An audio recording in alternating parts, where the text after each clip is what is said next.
कि एक रात वो गया था जहाँ बात रोक के, एक रात वो गया था जहाँ बात रोक के, अब तक रुका हुआ हूँ वही रात रोक के। नमस्कार मित्रों, आखिर मरने से पहले द्रोणाचार्य ने कर्ण से ऐसा क्या कहा जिसे सुनकर कर्ण चौंक गया। युद्ध के 15वें दिन की संध्या हो चुकी थी। चारों तरफ जले हुए रथों की राख, टूटे हुए धनुषों के टुकड़े और वीरों के शवों की लंबी कतारें बिछी हुई थीं। हवा में धुएं की गंध थी और आकाश में गिद्धों के झुंड मंडरा रहे थे। यह वही धरती थी जहां कभी धर्म की स्थापना के लिए युद्ध का बिगुल बजाया गया था, लेकिन अब यहां बस मृत्यु का साम्राज्य था। कर्ण उस रात अपने शिविर में अकेला बैठा था। उसके मन में विचारों का एक तूफान उठ रहा था। आज युद्ध भूमि पर जो हुआ था उसने उसे अंदर तक हिला दिया था। द्रोणाचार्य, जो कौरव सेना के सर्वोच्च सेनापति थे, जिनके धनुष की टंकार से देवता भी कांपते थे, आज वह इस संसार में नहीं रहे। धृष्टद्युम्न ने उनका वध किया था, लेकिन उससे पहले जो हुआ था वह कर्ण के दिमाग से निकल नहीं रहा था, क्योंकि मरने से कुछ घड़ी पहले द्रोणाचार्य ने कर्ण को अकेले में बुलाया था। यह बात किसी को नहीं पता थी, ना दुर्योधन को, ना अश्वत्थामा को, ना किसी सेनापति को। द्रोणाचार्य ने बस एक दूत भेजा था, कर्ण को मेरे पास लेकर आओ, अभी इसी क्षण। कर्ण उस समय चकित हुआ था। द्रोणाचार्य और कर्ण के बीच का रिश्ता कभी सरल नहीं रहा। गुरु द्रोण ने कर्ण को कभी शिष्य नहीं माना था। जब कर्ण युवा था और धनुर्विद्या सीखने की इच्छा लेकर द्रोणाचार्य के आश्रम पहुंचा था, तब गुरु ने उसे यह कहकर लौटा दिया था कि यह विद्या केवल क्षत्रियों के लिए है। उस अपमान की चोट कर्ण के सीने में दशकों तक धधकती रही। फिर आज द्रोणाचार्य ने उसे क्यों बुलाया? कर्ण यह सोचते हुए उनके पास पहुंच गया। द्रोणाचार्य एक टूटे हुए रथ के पास अर्धलेटी अवस्था में थे। उनका कवच कई जगह से टूट चुका था। चेहरे पर थकान और वेदना के निशान थे, लेकिन उनकी आंखें, वो आंखें अभी भी उतनी ही तेज थी जितनी कभी गुरुकुल में हुआ करती थी। उन आंखों में आज एक और भाव था, एक भाव जो कर्ण ने पहले कभी नहीं देखा था। वह भाव था पश्चाताप। द्रोणाचार्य ने धीमी आवाज में कहा, कर्ण पास आओ, मुझे तुमसे कुछ कहना है जो मैंने आज तक किसी को नहीं कहा। कर्ण जब द्रोणाचार्य के पास बैठा तो उसके मन में एक अजीब सी बेचैनी थी। इतने वर्षों में इन दोनों के बीच कभी कोई सीधी बात नहीं हुई थी। राज दरबार में, युद्ध की सभाओं में या रणभूमि पर दोनों के बीच हमेशा एक अदृश्य दीवार खड़ी रहती थी, और आज उस दीवार को तोड़ने की पहल खुद द्रोणाचार्य कर रहे थे। जीवन के अंतिम क्षणों में द्रोणाचार्य ने एक लंबी सांस ली और बोले, कर्ण, तुम सोच रहे होगे कि मैंने तुम्हें क्यों बुलाया। यह सच है कि मैंने तुम्हारे साथ जो किया वह उचित नहीं था। जब तुम मेरे पास विद्या लेने आए थे तब मैंने तुम्हें लौटा दिया था। उस दिन मैंने एक गुरु का धर्म नहीं निभाया, मैंने एक ब्राह्मण का अहंकार निभाया। यह सुनकर कर्ण सन्न रह गया। द्रोणाचार्य ने कभी इस तरह बात नहीं की थी। यह वह गुरु थे जिनके सामने बड़े बड़े राजा झुकते थे। इनके मुख से पश्चाताप के शब्द सुनना यह कर्ण के लिए अकल्पनीय था, लेकिन द्रोणाचार्य रुके नहीं। वह आगे बोलते रहे, जैसे उनके भीतर बरसों से दबी हुई कोई बात आज बाहर आना चाहती थी। कर्ण, उस दिन जब तुम मेरे आश्रम से लौटे, मैंने तुम्हारी आंखों में जो दर्द देखा था वह दर्द मुझे आज तक याद है। मैं जानता था कि तुम साधारण नहीं हो। तुम्हारा हाथों में धनुष थामने का तरीका, तुम्हारी मुद्रा, तुम्हारी आंखों में जिज्ञासा, सब कुछ बता रहा था कि तुम एक असाधारण योद्धा बनने के लिए पैदा हुए हो। फिर भी मैंने तुम्हें रोका। कर्ण ने धीरे से पूछा, क्यों गुरुदेव? और उस क्यों के जवाब में जो बात द्रोणाचार्य ने कही उसने कर्ण की पूरी समझ को उलट पुलट कर रख दिया। द्रोणाचार्य बोले, क्योंकि मुझे डर था। कर्ण ने चौंक कर उनकी तरफ देखा। यह शब्द डर, और द्रोणाचार्य के मुख से जो व्यक्ति देवताओं का अस्त्र जानता था, जिसने अर्जुन जैसे शिष्य को तैयार किया था, जो पूरे आर्यावर्त के सर्वश्रेष्ठ धनुर्धर माने जाते थे, वह कर्ण से डरते थे। मुझे डर था। द्रोणाचार्य ने फिर कहा कि अगर मैंने तुम्हें शिक्षा दी तो तुम मेरे प्रिय शिष्य अर्जुन से भी श्रेष्ठ बन जाओगे, और एक गुरु के रूप में यह स्वीकार करना मेरे अहंकार को मंजूर नहीं रहता था। यह सुनकर कर्ण के हाथ कांप गए। इतने वर्षों के बाद वह दर्द, जो अपमान उसने सहा था, जो रातें उसने परशुराम के आश्रम में कठोर साधना करते हुए बिताई थी, जो संघर्ष उसने अपनी पहचान के लिए किया था, उन सब की जड़ में एक गुरु का डर था, एक इंसान का अहंकार था। लेकिन यह तो बस शुरुआत थी। द्रोणाचार्य के पास और भी बहुत कुछ कहना था। कर्ण, द्रोणाचार्य ने फिर कहा, तुम जानते हो कि परशुराम जी ने तुम्हें श्राप दिया था। उन्होंने कहा था कि जब तुम्हें अपनी सबसे श्रेष्ठ विद्या की सबसे ज्यादा जरूरत होगी, तब तुम उसे याद नहीं कर पाओगे। यह श्राप तुम्हारे जीवन का सबसे बड़ा दुर्भाग्य बन गया। लेकिन क्या तुम जानते हो उस श्राप के पीछे की असली कहानी क्या थी? कर्ण ने माथे पर बल डाले। गुरुदेव, मैंने परशुराम जी से ब्राह्मण बनकर विद्या ली थी। जब उन्हें सत्य पता चला तो उन्होंने श्राप दिया। यही तो हुआ था। द्रोणाचार्य ने धीरे से मुस्कुराया, वो मुस्कान जिसमें बहुत गहरा दुख था। नहीं कर्ण, वह बोले, पूरी सच्चाई यह नहीं है। परशुराम जी के श्राप से पहले एक और घटना हुई थी, एक ऐसी घटना जिसके बारे में मुझे पता था और मैं चाहता तो उस समय हस्तक्षेप कर सकता था, लेकिन मैंने नहीं किया। कर्ण की आंखें फैल गई।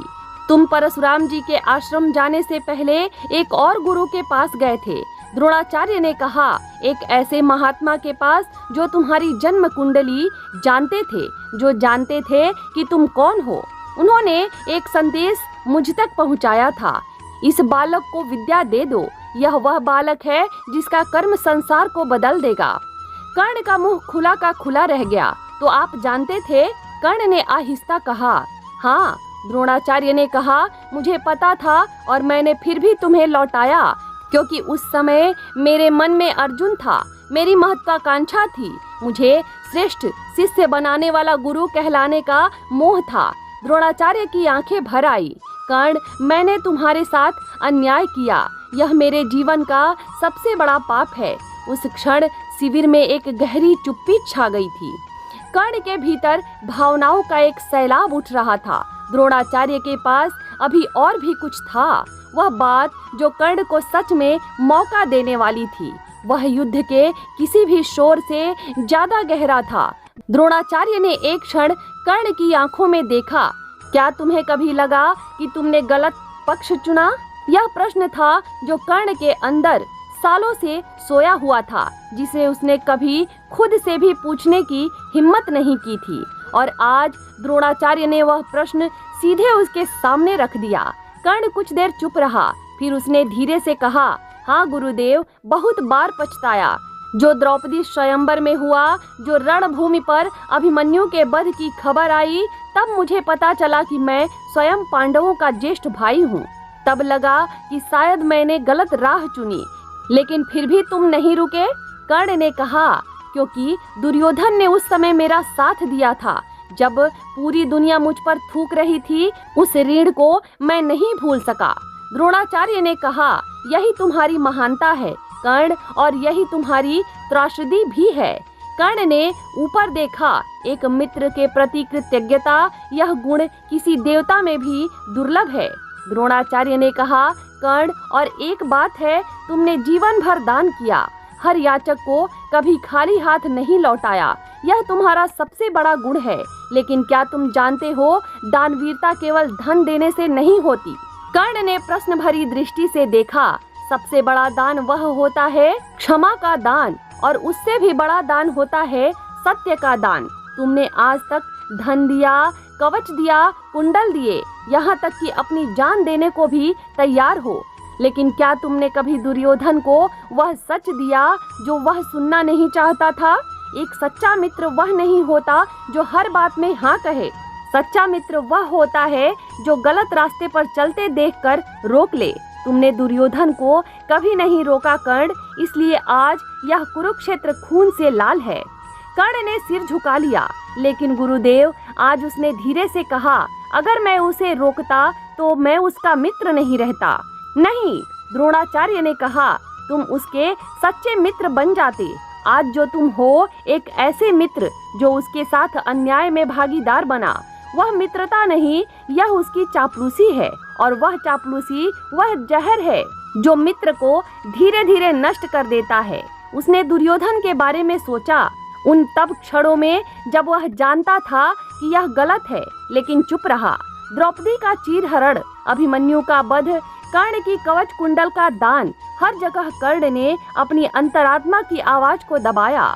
द्रोणाचार्य ने अब धीमी स्वर में कहा, मेरे पास अब समय कम है, लेकिन तुमसे एक अंतिम बात कहनी है। तुम कल इस युद्ध भूमि पर जाओगे और तुम जानते हो कि क्या होने वाला है। तुम्हारे पास अभी भी एक विकल्प है, अभी भी एक मार्ग है जो तुम इस संसार के नरसंहार को रोक सकता है। कर्ण ने कहा, कौन सा मार्ग? सत्य का मार्ग। द्रोणाचार्य ने कहा, जाओ और दुर्योधन से कहो, मित्र यह युद्ध बंद कर दो, अन्याय का रास्ता छोड़ो। अगर तुम जैसा मित्र कहे तो शायद दुर्योधन सुने, शायद लाखों जिंदगियां बच जाएं। कर्ण के मन में एक द्वंद्व था। वह जानता था कि दुर्योधन नहीं मानेगा, वह जानता था कि यह युद्ध अब नहीं रुकने वाला, लेकिन आज ही वह यह भी जानता था कि द्रोणाचार्य गलत नहीं कह रहे। और तब द्रोणाचार्य ने वह शब्द कहे जिसने कर्ण को सच में चौंका दिया। कर्ण, द्रोणाचार्य ने कहा, मुझे एक दृष्टि प्राप्त है, एक ऐसी दृष्टि जो मुझे बहुत पहले मिली थी और जिसे मैंने अपने स्वार्थ के कारण दबाए रखा। कर्ण सांस रोककर सुनने लगा। उस दिन जब परशुराम जी ने तुम्हें श्राप दिया था, उस श्राप के तुरंत बाद मुझे एक संकेत मिला था, एक ऐसा संकेत जो मैं समझ सकता था क्योंकि मैं शास्त्रों का ज्ञाता हूँ। उस संकेत में यह था कि कर्ण का यह जन्म किसी साधारण उद्देश्य के लिए नहीं है। कर्ण इस संसार में एक महान संदेश लेकर आया है। कौन सा संदेश? कर्ण ने पूछा। यह संदेश, द्रोणाचार्य ने कहा, कि जन्म से नहीं कर्म से महानता मिलती है, कि वर्ण नहीं चरित्र पूजनीय है। जो इंसान समाज ने ठुकराया हो वह भी युगों तक पूजा जा सकता है अगर उसके भीतर दान, धर्म और दृढ़ता हो। कर्ण की आंखें भर आई। तुम्हारी पूरी जिंदगी, द्रोणाचार्य ने कहा, एक संदेश है। सूतपुत्र कहकर जिसे जगह जगह अपमानित किया गया, वह दानवीर कर्ण बना। जिसे गुरु ने शिष्य मानने से इनकार किया, वह महारथी बना। जिसकी माँ ने उसे नदी में बहा दिया, वह लाखों लोगों का आदर्श बना। यह संयोग नहीं, यह भगवान का विधान है। द्रोणाचार्य ने कर्ण को वह दर्पण दिखाया जो किसी ने कभी नहीं दिखाया था। उन्होंने कहा, तुम्हारे साथ जो अन्याय हुआ था वह तुम्हें तोड़ने नहीं आया था, वह तुम्हें कर्ण बनाने आया था। और यही बात हम सबके जीवन में भी सच है। जब कोई दरवाजा बंद हो, जब कोई रिश्ता टूटे, जब कोई सपना अधूरा रह जाए, तब याद करना कि भगवान का विधान हमेशा हमारी समझ से बड़ा होता है। कर्म करते रहो, धर्म पर टिके रहो और कभी खुद पर भरोसा मत खोना। अगर इस कथा ने आपके मन को छुआ है, अगर इस संवाद में आपको कुछ सोचने पर मजबूर किया हो, तो आप लोग वीडियो को लाइक करिएगा और ज़्यादा से ज़्यादा लोगों में शेयर करिएगा। और आपकी राय क्या है इस कथा से, आप कमेंट में ज़रूर बताइएगा। जय श्री राम।